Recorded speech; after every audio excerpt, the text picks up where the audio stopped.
Welcome to the Work Hard, Play Hard podcast. My name is Rob Murgatroyd, and I am a former doctor turned lifestyle entrepreneur. Each week, I interview some of the best minds on the planet on the science of achievement and the art of fulfillment. Today's episode is a mini-sode that we call Fri-Date with the Wife.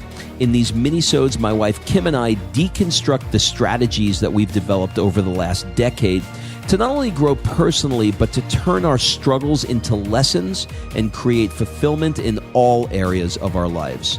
Excuses are over. It's time to live. Let's dig into today's topic. All right, before we jump into this episode, I want to invite you to be considered for my Work Hard, Play Hard Mastermind by completing an application at workhardplayhardmastermind.com. So this mastermind is not like any mastermind you may have been to or heard of, I promise you. This mastermind is for 6 to 7 figure entrepreneurs that are working too damn much and aren't taking the time to have amazing experiences around the world with an incredible tribe of people. So every 100 days or so, I drop you into new experiences that are specifically designed to elevate your thinking, to give you new ideas. Look, you get your best ideas not staring at a computer. And actually, this is the way high-level people really collaborate with each other. They do it over a glass of champagne, watching the sunset in the south of France.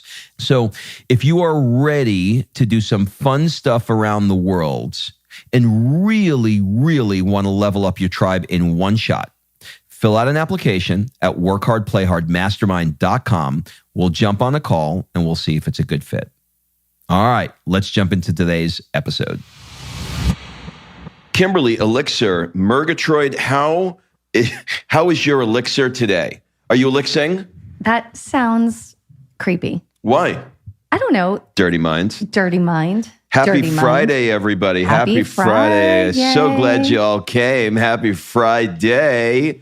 Hey. Hey. A lot of coffee this morning. What are we going to talk about today? I believe that we are talking about joy. Did I get that right? Joy? No. Sort of.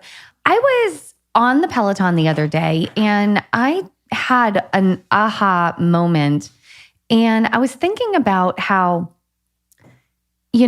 this last year, we've really dug deep into what it truly means to manifest and what, we really want in life. And I think a lot of things were kind of stripped away in this whole cray-cray of 2020.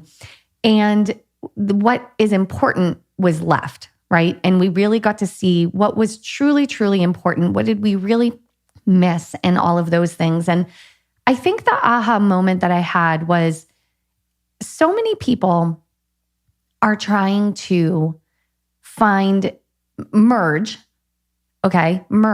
a business with their purpose, and they're forcing it. And I feel like 10, 15 years ago, when we started our journey into, online business and all of that, Tim Ferriss kind of came out, wrote the 4-Hour Work Week, and he created the thing called the dream line, right? What do you want to have? What do you want to be? What do you want to do? What is the amazing dream life that you want to live? And then gave you a track to reverse engineer. Like, how could you, create that amount of money to live that life and automate it?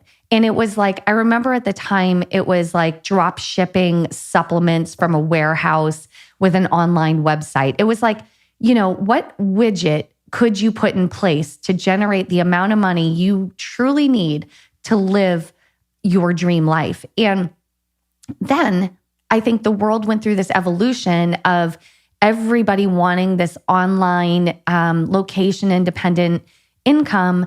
But somewhere along the way, it became like mandatory for your business to be your purpose. And I just think that people need permission for that not to be the case. I think that people need to have permission for them to just build a widget, start an Amazon account where, or start an Amazon store where you're like shipping in weights for people to work out, like something that you're not incredibly passionate about, but provides an income, something that's not your purpose that provides an income. I think people are getting too caught up in what is my purpose instead of thinking, maybe your purpose is to live that dream life. Maybe your purpose is to find the things that truly spark joy in your life, not the things that you think you should do or the things you should have, but the things that truly, truly, truly spark the joy. And maybe that is your purpose. And maybe your purpose is born out of that. Like I look at Tim now, and he was like drop shipping stuff, right? Like he created these online websites that you like bought supplements and they like went to your house, and he was like the middleman. Like that wasn't his purpose in life. His purpose is so much bigger than that. His purpose was to inspire and to show people that they could live a location independent income or like a location independent life by creating an income that funds it. And like never in his book, I remember, and maybe I'm wrong, was he like, now sit down and make sure this is a purpose-driven business. And I think people get so stuck on that one piece that the business must, change the world, that they don't just create a business that creates money so they can live their life and change the world in a different way. That was long-winded. It was long-winded. I had a aha while you were talking, because this has been a we'll call it a debate for a long time amongst people. And some people will be, well, I want to do something that I'm passionate about, and it's a waste of my time to not. And other people are like, no, it doesn't really matter. But here's the aha that I had. In all the cases for me that I've seen where people are living joyful lives with businesses that they are not tied to in terms of their happiness or tied to in terms of their purpose, they all have created automated businesses like an Amazon drop shipped, to use an example, type of business, because it doesn't require your day-to-day of 9 to 5 dispensing hemorrhoid cream, right? So I think whatever the business is that you choose, if you follow this line of thinking and you say, well, I don't want this to be my passion. I don't need it to be my passion. I want my passion to be my passion. I want to be able to spend my days the way I want to spend my days. You can only do that if you have the income to do that. And you don't want to spend your days working 9 to 5 in an office with a business you don't love, don't have a passion, and don't have a purpose for. So here's something that is interesting to me. Look, I'm not arguing for, people to build a sprocket and just ship it on Instagram, ship it on Amazon and just have it be like a business they don't care about. I'm not advocating for that. I'm saying, what if that was the case? Because sometimes turning something you're incredibly passionate about into a business sucks the passion out of it. So you and I, if you think back, we were traveling around the world. We were enjoying ourselves. We were shooting fun little travel videos, and they were silly and they were fun and people were enjoying them. And then we started to try to make a real business out of it. And towards the end for us, I remember being like, I don't want to mic up. I just want to go on vacation and not have to mic up and put makeup on and figure out what I'm going to say.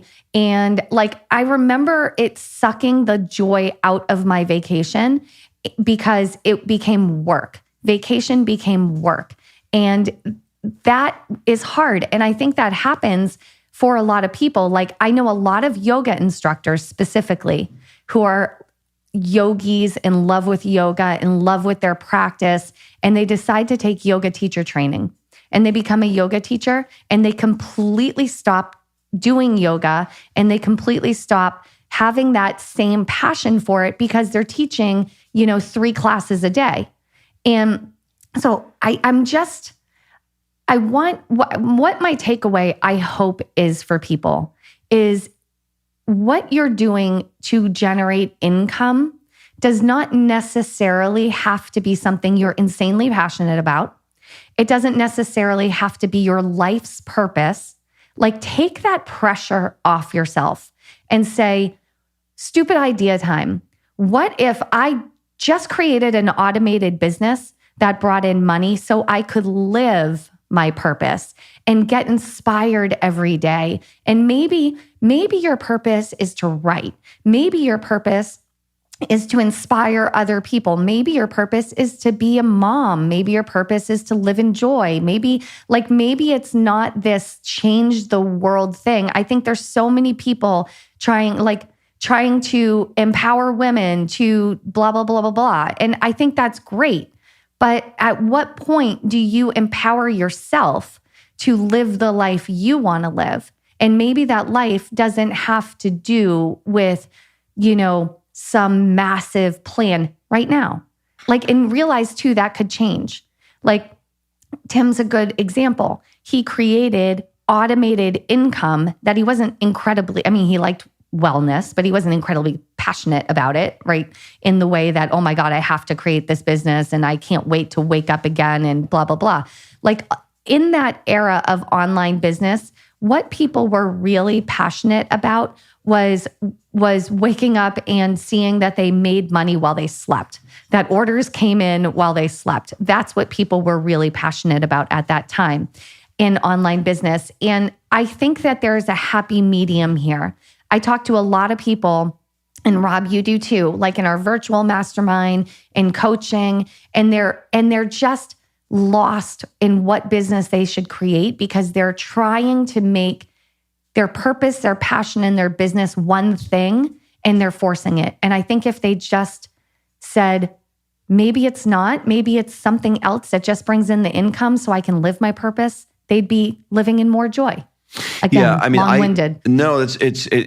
We're part of what we're doing now is we're working some of this out, right? So when you think about a guy like Tim Ferriss, so what Tim Ferriss does is he says, hey, look, I have a passion for writing books. I want to write books. So he decides that the best way for him to write books is to have the money to be able to write books. Well, how does he do that? The way he does that is by having he calls it a muse, M-U-S-E. And a muse is his way of being able to say, I have these businesses that funds the things that I am passionate about. So if you think about what he's done since he's had those drop shipment things, he's been an early investor in Instagram. He's been he's been doing some venture capital type investments that are throwing off income for him.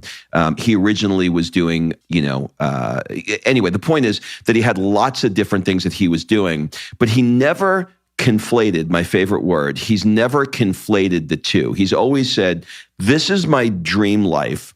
This is the thing I want to be doing. I want to take 2 months a year and go tango, but I'm not going to have a tango company.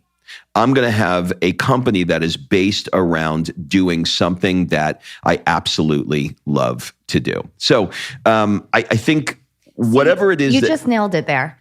He didn't fall in love with tango in Argentina and then start an online tango course.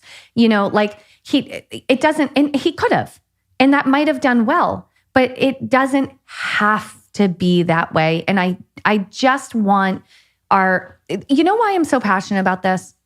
Because we're building our dream life course, and we're taking the lessons that we've learned over the last 15 years, and we are uncovering, unpacking, and helping people with this course reverse engineer their dream life. And so as we're doing this course, I'm finding myself wanting to share with someone that they can just have a business and it be their business. It doesn't have to be everything to them. No, but I would it can be. I would put some constraints in here. And I really believe that you can wind up in some trouble if you go the wrong way. So in other words, if you say, hey, I'm not that interested in sprockets, but I think it can make some money. And then you find yourself Spacely Sprockets all day long, and you're sitting at the desk. No, yeah, and that's not what I'm you're talking going about. like, well, it makes money, and I don't care. It's not my passion. But you spend 80 hours a week there. That doesn't make sense. So for me, what I think you have to think about is, number one, your position on it being exclusively a business around your purpose, I think is perfectly valid. And I think that you should look at it and go, I am not going to have a business that is, I'm not going to choose a business because it's my passion. I think you have to get that off the table. Second is, I would say the only way that I can live my passion is if this business is automated in some way that does not require me to physically be there.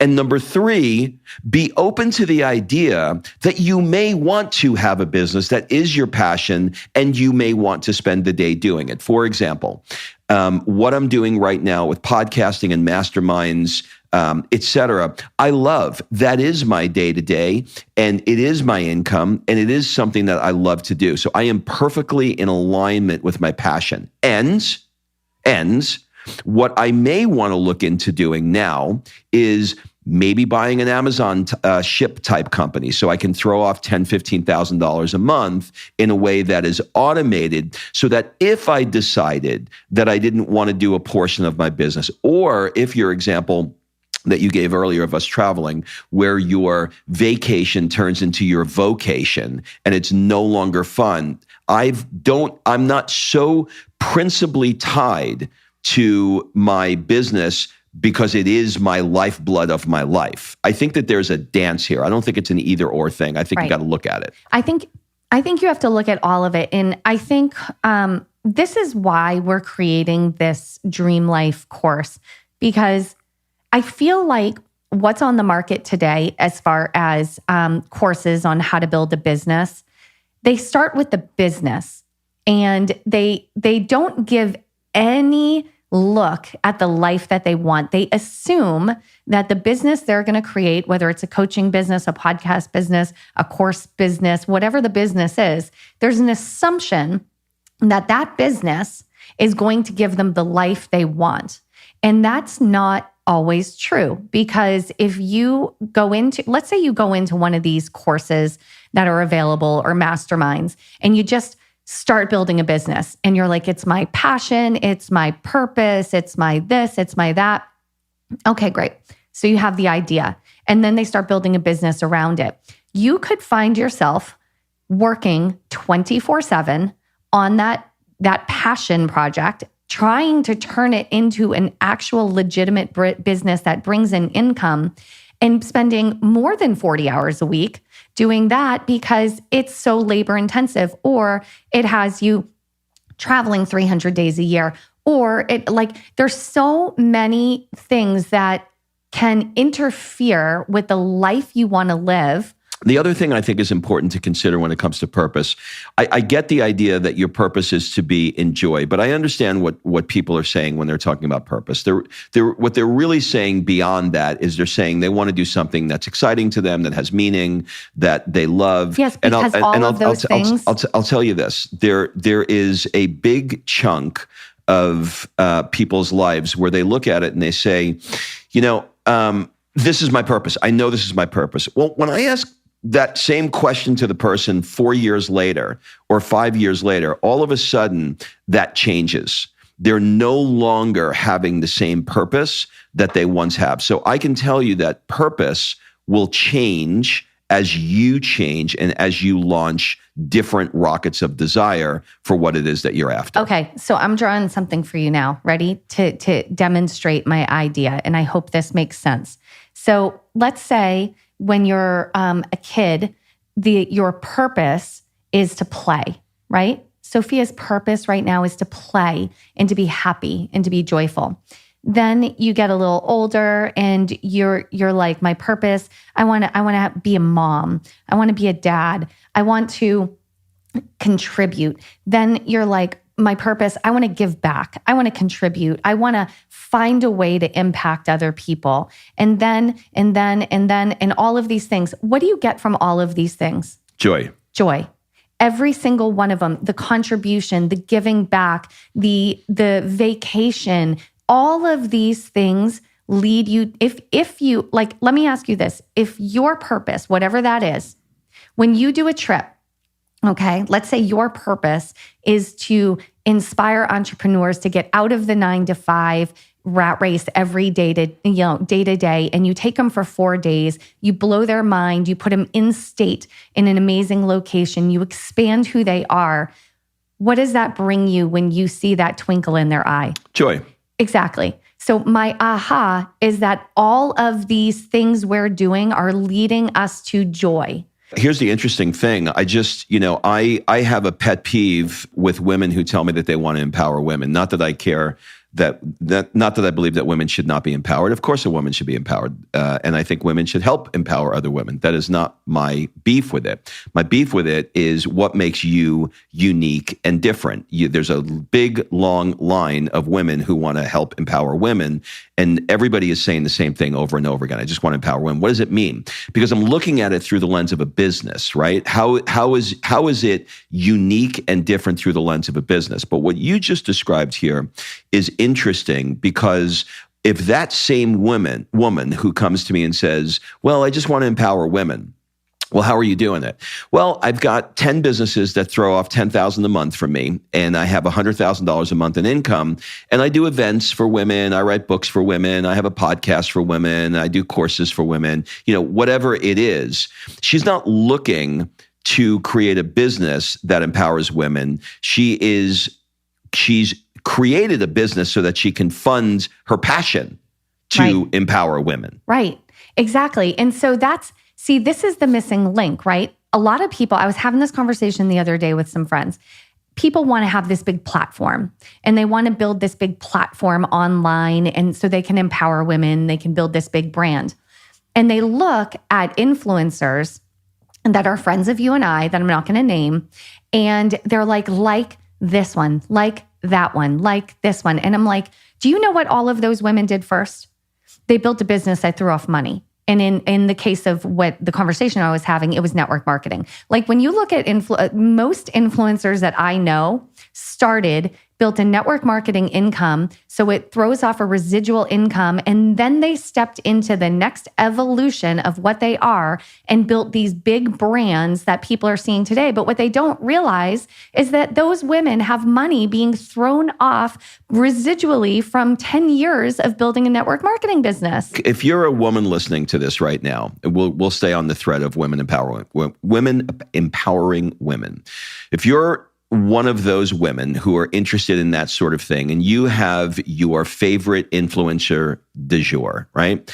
Go back and look at that influencer and see where they initially made their money. And I guarantee you, they didn't make their money by empowering women. If you're Sarah Blakely, you made it by, pantyhose. You right? made it by selling Spanx out of your house. Like if you roll that back, and by the way, who is going to empower women more than somebody like a Sarah Blakely? Right.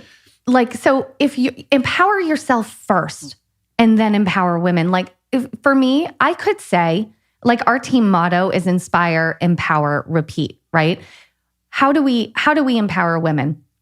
I take a woman who has dreams, who wants to build something bigger for her life, who wants to start dreaming again, who maybe she's now newly a single mom. Maybe she just wants to stand on her own 2 feet. Maybe she wants to earn money, and she's been watching her kids and being like a stay-at-home mom for so long, but she wants to earn some money and feel good about herself and contribute financially to her family, whatever. I give her the tools to create that income, which empowers her to move forward and to be able to live the life she wants. That's what I do. How do you, we're getting kind of off on a tangent here, but for me, it's like all of this leads to joy. Like when I go back and I look at all of the things we've done in our life, when I look at the videos we've shot traveling around the world, that led us to joy. And when it stopped leading us to joy, we stopped doing it. When the vacation became a vocation, we stopped doing it, right? When we went, I remember our first vacation where we didn't bring mics. And it was so freeing after that. It was amazing. Like I never want to do that again, to be honest with you. Yeah. Because I want to live my vacation. It ruins it. It ruins it. I mean, and I look at the things that we did that brought us joy. And when it stopped bringing us joy, we stopped doing it because it didn't bring us joy. Was it our purpose and our passion? Was it our passion? Yes. Our passion became passionless over time, but it was our passion. Was it our purpose? No, but it could have been part of our purpose for that period of time because why? It led us to joy. So I know we were all over the place today, but to wrap it in the bubble, if you can look and acknowledge the dream life you want, and that dream life is there, whatever those things you want. For us, it's to live part of the year in California, part of the year in Tuscany. It's to live life without an alarm clock. It's to share the things we love. It could be now podcasting and these experiences. For me, it's writing, like all of those things. Those are the things that bring us joy, right? And we need to find a way to reverse engineer that dream life. So think about what is that for yourself? What is the dream for you? And how can you make that happen without cannibalizing your passion, without forcing your purpose? How could you fund your dream life and kind of flip the script on this? And if you want help with it, we, of course, have our Dream Life course coming out, and you can get that Dream Life course by texting us at 310-388-9724 and text us the word Dream Life, and we will make sure you get it. And this is something that, like I said before, we are so passionate about because it took us a long time to figure out. And we're taking what we've done over the last 15 years, distilling it down and putting it into a step-by-step plan for you to accomplish your dream life. Beautiful. Let's not make your purpose your business unless you want it to. That's it, everybody. We'll see you next week. All right. Thanks for listening. If you love this episode and you know someone that needs some help in either stepping up their work hard game or their play hard game, it would mean the world to me if you shared this podcast with them to help me get this movement out there.